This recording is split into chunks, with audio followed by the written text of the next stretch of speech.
Welcome to ETF Leaders, powered by the New York Stock Exchange. Joining me today is David Dali. He is Head of Portfolio Strategy at Matthews Asia. David, wonderful to have you here. Thanks for joining me today. Oh, well, thanks for having me. It's fantastic. How's the conference been for you so far? Super busy. We have to have a great location for our booth. Lots of traffic going in and out, so it's been great. Well, thanks for coming by and talking with me. So tell me, what investor outcome or problem are we talking about today? Well, hopefully we can provide some diversification, some long-term structural growth, and for emerging market investors, it's super important that people go active.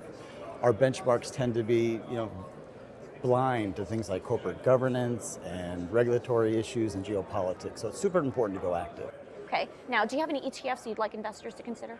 We do. We're lucky enough at Matthews to have launched 4 active ETFs in the last 8 months. We did it for a couple of reasons. Number one, we wanted to bring at least a few of our best performing mutual funds to the active ETF wrapper. And secondly, we wanted to really create building blocks for investors to customize their EM exposure. I mean, for example, some of our customers don't want any direct China exposure, so we recently launched an EM ex-China portfolio, MEMX. We also have our flagship emerging markets active ETF out there, MEM.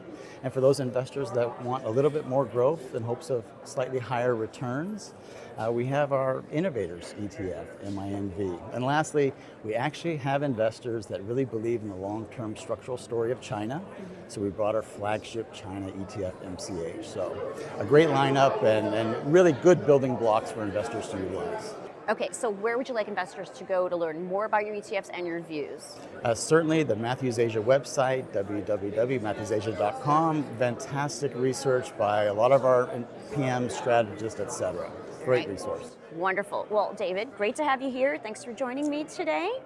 And that's ETF Leaders, powered by the New York Stock Exchange.